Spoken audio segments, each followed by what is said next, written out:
Nous avions parlé de la mort d'Akab. On avait parlé de la mort de Jacob. On a parlé de la mort de Samson. Je voulais parler aujourd'hui de la mort de Uza. Je voulais parler de la mort d'Uza.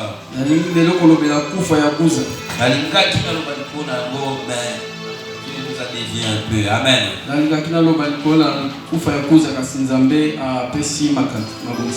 Dans les jours à venir, nous parlerons de la mort d'Uza.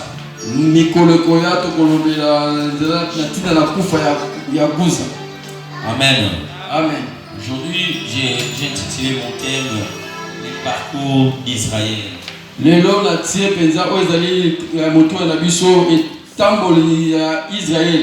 Amen. Amen. Vous savez, nous évoluons beaucoup.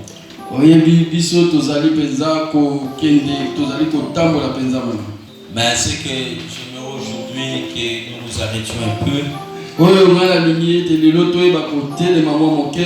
et réfléchir. Réfléchissons ensemble à quoi on va continuer notre marche. D'abord, j'ai béni Dieu pour tous les bien-aimés par rapport à ce que vous avez fait concernant mon anniversaire.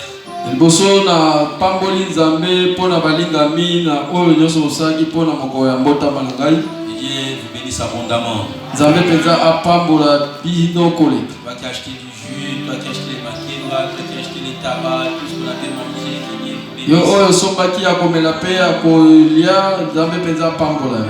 Ce qu'on avait mangé hier, c'était au parc là-bas. Je ne sais pas si tu n'as pas été informé. Moi, j'ai regardé tout le monde, mais moi, pas Marcelin. Amen. Amen. Oui, mais frère André. Frère André.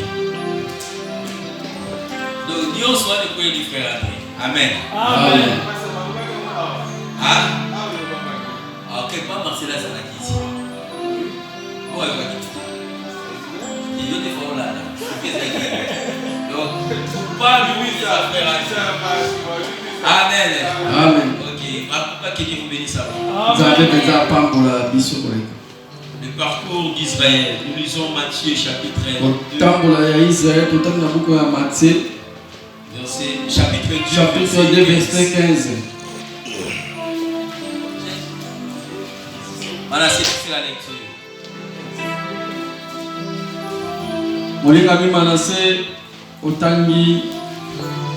Matthieu 2, chapitre 15, verset 15.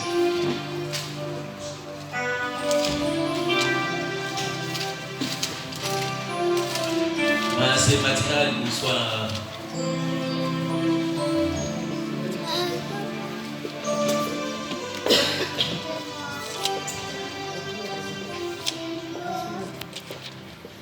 Deux, 15.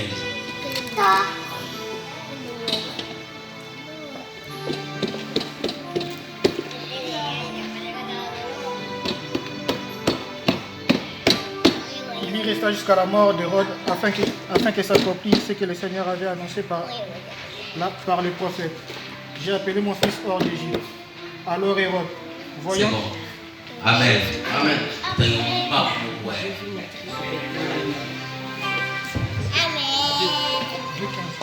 Amen. C'est bon. Tu mettais son mot. On acclame. Il y resta jusqu'à la mort d'Hérode, afin que s'accomplisse ce que le Seigneur avait annoncé par les prophètes. J'ai appelé mon fils hors d'Égypte. Amen. Amen. La classe est très intelligente. Intelligence sur la ministre de la voix. Amen. Amen. Lorsque j'ai voulu passer, en fait, pendant l'adoration, j'entends une voix en vous regardant, j'ai entendu une voix qui me dit, normalement pour commencer une œuvre, j'envoie les brebis. Mais là, j'ai déjà envoyé les serviteurs. C'est par rapport à la grandeur de cette œuvre. Amen. J'ai vous avez dit une fois, il l'a répété encore aujourd'hui. Tous autant que vous êtes des servantes et serviteurs. Amen. Amen. Quand les brebis viendront, l'œuvre est déjà planifiée, bien préparée. C'est la raison pour laquelle tu dois t'appliquer comme il faut.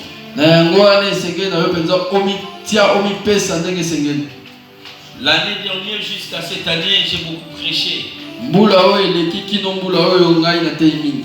Et dans les jours qui viennent là, je vais me réserver un peu. Vous me connaissez, j'aime pas les prédicateurs. En fait, pas que j'aime pas, mais je préfère pas des prédicateurs qui viennent ailleurs. J'aime mes enfants. Amen. Donc ça sera toi, ça sera toi, ça sera toi, ça sera toi. Amen. Amen.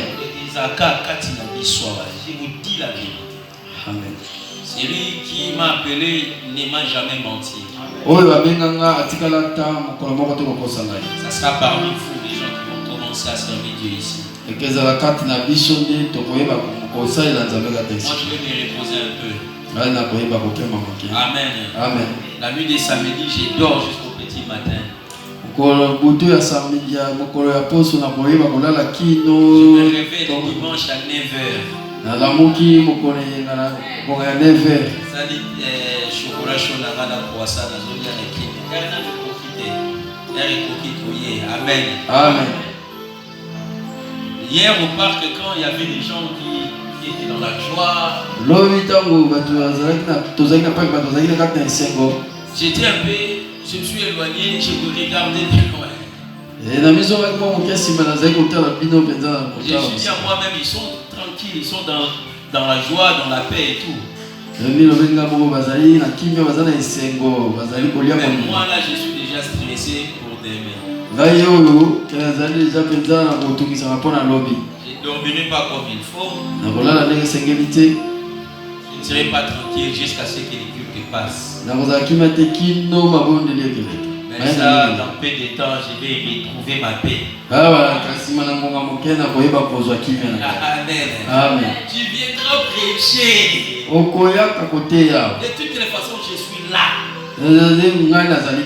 L'enfant parle comme son père. Tu parleras comme ton père. Tu parleras comme moi. Puisque moi-même, je suis Alléluia. Ne vous inquiétez pas, ça s'accomplira. Amen. Il a appelé son fils hors d'Égypte. Afin que la parole s'accomplisse par rapport à ce que disaient les prophètes, notamment les prophètes Osée. Nous avons vu les parcours d'Israël. Vous savez, par définition, une simple définition, un parcours, c'est quitter un point pour un autre.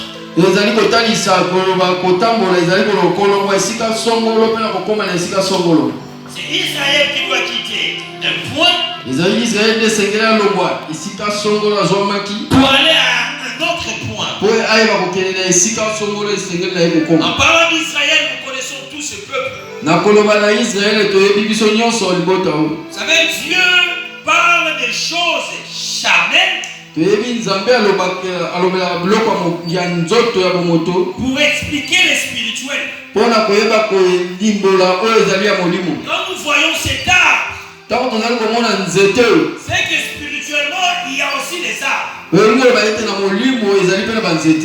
Alléluia. Amen.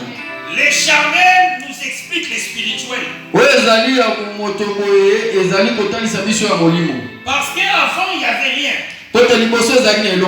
Dieu les a appelés.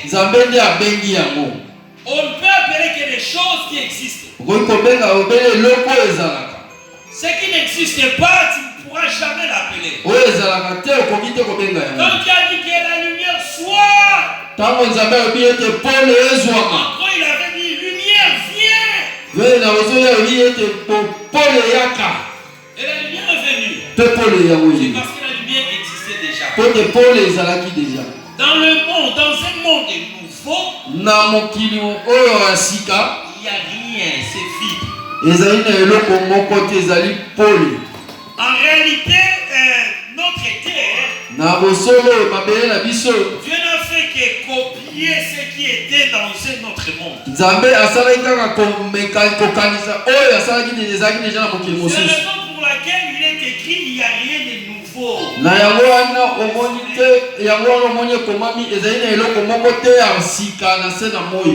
Ce qui existe a déjà existé. Même aujourd'hui, là, même la mode peut nous parler. Hein. La mode. Regarde les jeunes filles aujourd'hui. Ils s'habillent comme dans les années 80.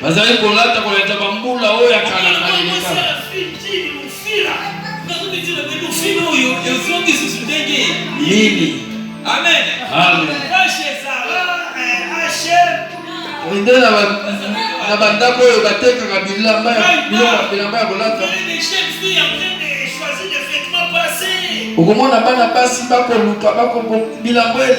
Ça dit ce qui est passé revient. Il n'y a rien de nouveau.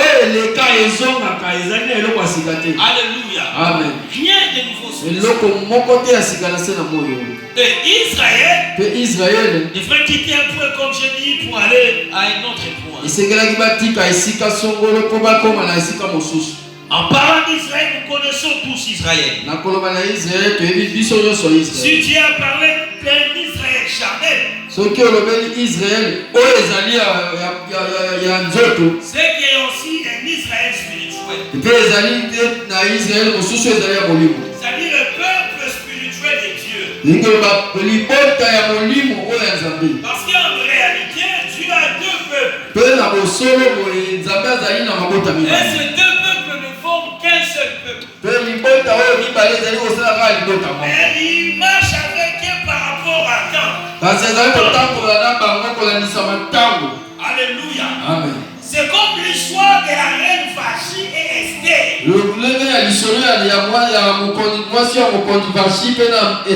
Le roi a eu deux femmes. Mais pas en même temps. Et il a commencé d'abord par Vachi. Et c'est obligatoire que Vachi doit désobéir. Parce que c'est la désobéissance de Vachi. Il permettra que Esther devienne reine. Et que bénisse la reine Vachi. Si Vachi n'avait pas désobéi aux ordres du roi,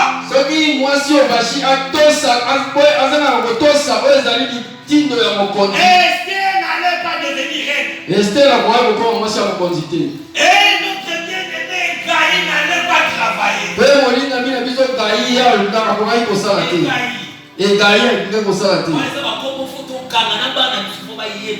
Tu vas bouger, fais dans la maison des Gaï. Alléluia. On aura notre propre salle. Bienvenue dans la maison des Gaï. Alléluia. C'est des choses comme ça qui montrent le niveau de l'église. Amen. Amen. Hein? Amen. Alléluia. Amen. Oh! Le roi doit chasser Vachi. Mais la loi dit ceci. Si tu te renonces à ta femme, tu dois lui donner la lettre de divorce. Mais ce qui est bizarre, c'est moi qui connaissais la loi, a chassé Vachi sans pour autant lui donner la lettre de divorce. En réalité, Vachi est toujours sa femme. Mais qui vit hors de la maison. N'est-ce pas ça l'écriture qui dit? J'appellerai une autre ma bien-aimée Celle qui ne l'était pas. En réalité, Vachi, c'est l'image d'Israël. Qui doit désobéir à l'ordre de Dieu. Et Dieu le chassera pour aller chercher une autre femme. Alléluia. Amen. Deux femmes. Deux peuples. Mais pas en même temps.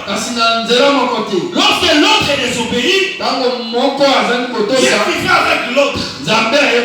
Au moment où nous sommes, la première épouse a désobéi.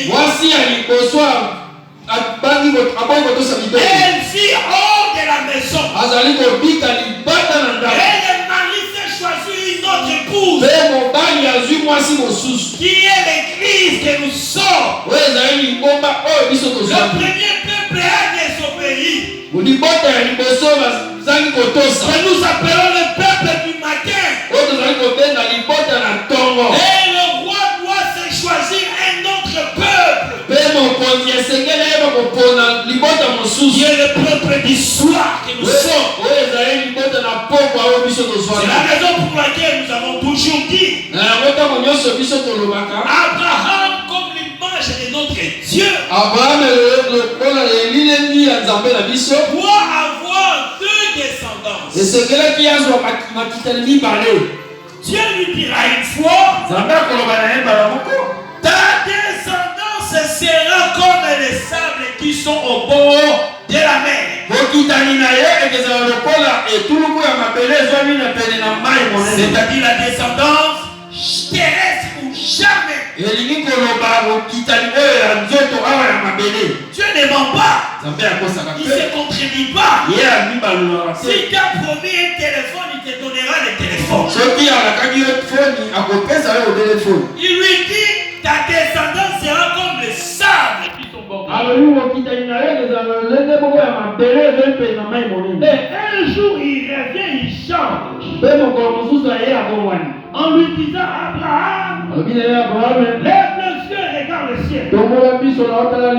Est-ce que pourras-tu compter les étoiles? Dis-moi ces étoiles. C'est ça ta descendance. Vous avez dit c'est les sables qui sont bord de la mer. Après il vient, il change, il lui dit c'est les étoiles. En réalité, les sables ne peuvent jamais devenir les étoiles. Ni les étoiles devenir les sables. Je voulais tout simplement dire dans Abraham, il y a deux descendances. La descendance du matin ou la descendance terrestre, qui est Isaac, Ismaël et Israël que nous connaissons. Parce que Isaac ne peut pas être une descendance céleste. Non. La descendance céleste d'Abraham doivent apparaître les soirs. Car on ne voit que les étoiles le soir. C'est la raison pour laquelle au temps du soir que nous sommes, toi tu dois apparaître au nom de Jésus.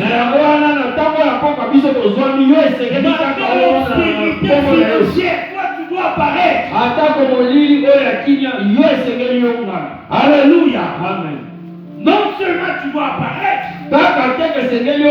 tu dois aussi marquer ton époque. Car c'est la raison pour laquelle un jour, que les gens veuillent ou pas, on va étudier, on va prêcher sur les étoiles, connaître les étoiles, c'est important. Parce que les étoiles que nous voyons, c'est tout un peuple qui parle. La Bible dit quand Dieu posait les fondements de la terre, les étoiles acclamaient.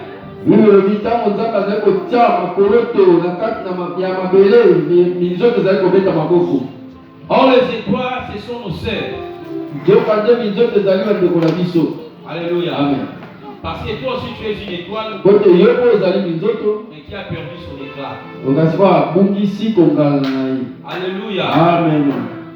On doit revenir sur cela un jour. Eseke toyeba kozonga na yango mokolo moko. Pour que nous redéfinions des étoiles. Kote toyeba kozonga minzoto. Quand tu vois quelqu'un, des gens qui lisent l'avenir, des féticheurs ou des gens qui voient, Soto moni bato bavoya bato batalaka bato maboko. ils disent ton étoile. Bakoloba ezali minzoto na ekongala. Alléluia. Amen. Même le Seigneur Jésus avait une étoile. Ata kokolo Yesu ye azalaki na minzoto. Les mages ont dit ceci, Mwenze balobaki car nous avons vu son étoile. bato na mayele balobaki boye po ke tomoni minzoto na ye. Pourras-tu vivre ton étoile, comme le lobby, et voir ton étoile, mon nya. Yo benzo ko kotokola koto otali omoni minzoto na yo. C'est que l'on dit maintenant que l'étoile avec quoi tu vas nous. C'est le on est comme église maintenant. Donc on dit qu'il doit la biso, alléluia. Amen. Mais comme ma biso musika pa ibamo on tika la ko mate. Alléluia. Et ko bongo la bongo ina yo ko yeba lobby. Et comment quoi ina Congo c'est nigérien passé et tout le monde va passer à Congo bazana. Personne n'avait vu la mort de Kabila de papa sauf lui, un étranger. Daniel. C'est Coutinho qui l'avait invité. Il a dit hier soir les étoiles vont parler. Il y a une étoile africaine qui va s'éteindre. Alobi lobi na pokwa minzoto lobelaki ngai ezali na minzoto moko na Afrika elokoya. Il a même donné la date, le temps. Apesaki ata kutu ezalaki ntango. Mais auprès de son ami Coutinho, kasi pe na moninga mina ye Coutinho, il lui a dit votre président va mourir. ayebisi ye mpe ezali mokwambi ya ekolo na bino moko. Étoile inaita likolo c'est kufi.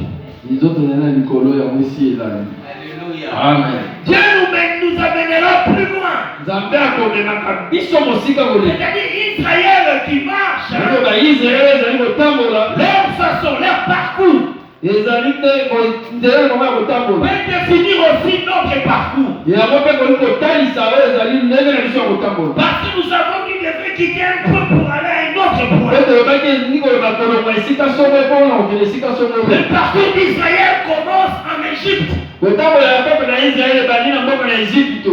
Donc il devait quitter l'Égypte esekelaki oyeba kolonga na Ejipito pour aller là, sur un autre point. mpona koyeba kokende kuna esika mosusu. L'autre point c'était Canaan. esika yango mosusu yango nde ezalaki Kana. Alléluia. Amen. Mais comment est-ce qu'ils sont entrés là-bas? kasi lolenge nini bango bakotaki kuna. Nous connaissons c'était par la faute d'Abraham. toyebi malamu ezalaki nde na kozanga Il y en a qui sont nés en Égypte. ezalaki na bakoyo bakotami na Ils se Ejipito. sont retrouvés en Égypte. bango mpe bakutuni na Ejipito. Apparemment c'est la faute d'Abraham. ezali nde na mbeba nzela ya mbeba ya Mais Abrahamu. en réalité c'est l'histoire de la vie. kasi nzoka nde na bosolo ezali nde ezali lisitwale ya bomoi. C'est le parcours des chrétiens. ezali etaboli ya mokristo. C'est le parcours d'une personne qui croit en Dieu. ezali nde etaboli ya moto oyo azali Parce kosila na qu'on Nzambe. ne peut pas naître croyant ou chrétien. apote okoki te kobotama mondimi mokristo. Nous naissions tous pécheurs tobotamaka biso nyonso basumuki par la faute d'Adam. na lolenge ya kozanga botosi ya Parce que quand Adam vivait, pote ntango adamu azali kobika Adam vivait avec nous. adamu azali kobika na biso Nous elongo. vivions avec Adam. to biso tozali kobika elongo na adamu. Quand Adam avait péché, ntango adamu asumuki toi et moi aussi avions péché dans Adam. ngai na yo mpe elongo tosumukaki kati na adamu. Quand Adam avait quitté le jardin, ntango adamu ye alongwaki kati na esene c'est-à-dire la présence de Dieu, elingi koloba konzalisami na nzambe. toi et moi aussi avons quitté la présence de ngai Dieu. na yo mpe elongo tolongwaki liboso na kozalisami na Tout nzambe. cela s'était planifié. nyonso wana ezalaki mpenza na kobongama. Alléluia. Amen. Parce que le Messie devait venir nous chercher. pote mesi esengelaka ya koluka biso. On n'est jamais chrétien. tobotamaka mokristo te. Nous sommes tous en Égypte. tobotama biso nyonso na Ejipito. Là, je ne parle pas de l'égyptienne. wana na koloba te na Ejipito ya mboka. Nous parlons de l'Égypte spirituelle qui est le monde, l'image de ce monde. tozali koloba Ejipito ya molimo ezali eliliki ya mokili. Nous sommes tous païens. Nous naissons tous ignorants de Dieu. Ignorants de la parole de Dieu. Nous naissons tous en Égypte. Mais le problème, quoi que le peuple était en Égypte, mais il n'était pas égyptien. Alléluia. Ils vivaient en Égypte. Mais ils étaient des étrangers. Ils étaient conscients que nous sommes étrangers dans cette terre. Alléluia. Ils étaient conscients de cela. Leur présence en Égypte, c'est Jean chapitre 17. Quand Christ dit, vous êtes dans ces mondes, mais vous n'êtes pas de ces mondes. Ça c'est Israël en Égypte. Vous êtes en Égypte, mais vous n'êtes pas des Égyptiens. C'est aussi Moïse dans la maison des pharaons. Il vivait dans le palais royal.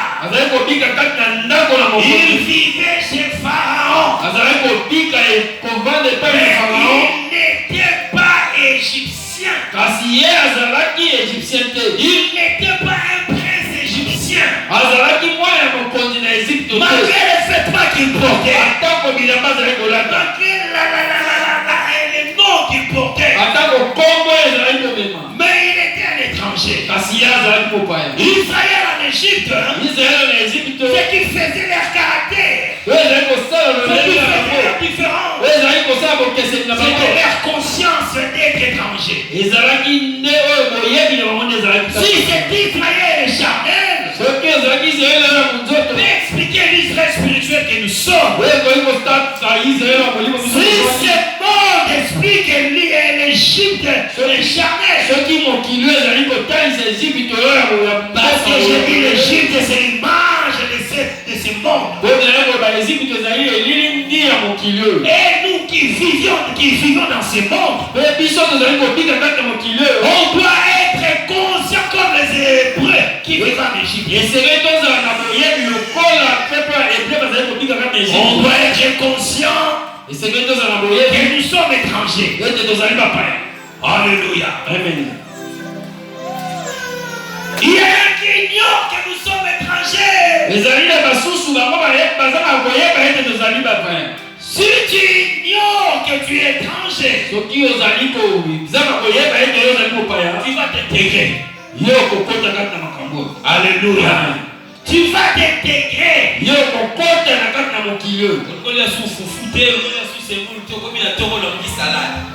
Alléluia.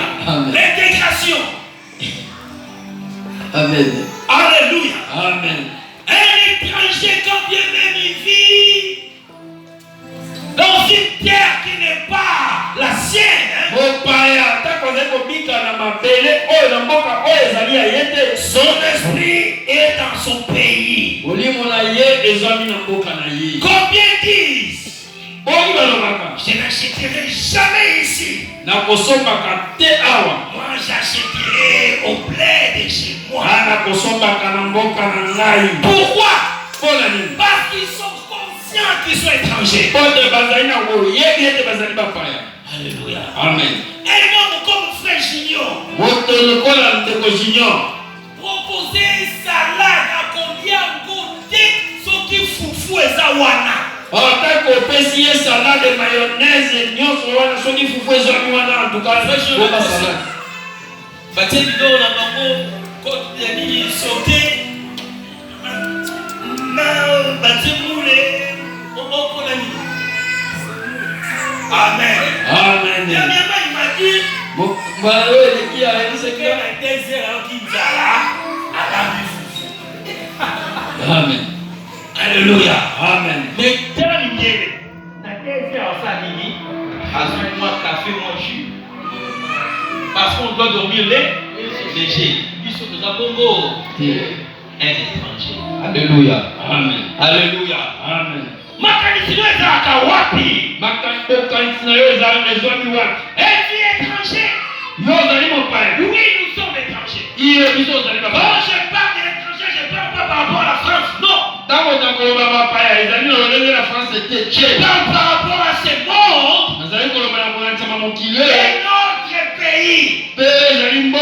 Parce qu'Israël qui se retrouve en Égypte, ils étaient venus. Alléluia. Comme ils étaient venus, quand il y a l'entrée, il doit avoir aussi une sortie. Quand il y a l'allée, il doit avoir un retour. Alléluia. Amen. Israël ne pensait qu'à leur retour. Il pensait qu'à leur pays. Il ne voulait pas s'intégrer. Le pensée c'était notre pays. Où est notre Dieu? Le Dieu d'Abraham. Il nous avait promis de nous faire quitter ce pays. Alléluia. Quelle pensée, quelle réflexion. Aujourd'hui, beaucoup ne pensent plus à ça. Où est le Dieu d'Abraham qui nous avait promis Canaan? Parce que j'en peux plus vivre ici. Je veux quitter cette terre pour aller vivre au paradis. Combien pensent à ça? Non. Parce qu'il y a l'intégration. L'intégration, c'est-à-dire, voilà, comme il compte ça. Amen. Alléluia. Amen. Où soit les systèmes de l'endroit où tu es,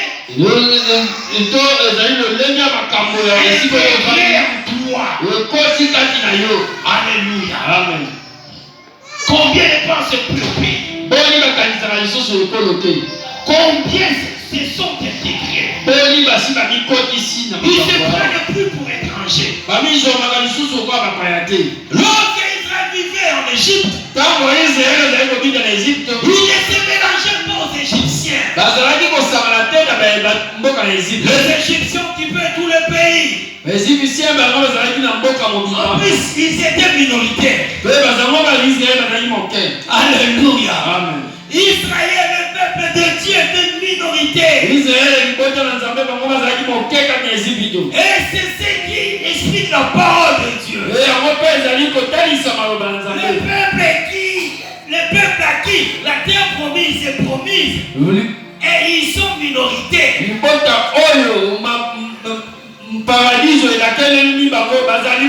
C'est-à-dire le peuple de Dieu a toujours été minorité. C'est la raison pour laquelle nous avions dit beaucoup n'iront pas au paradis.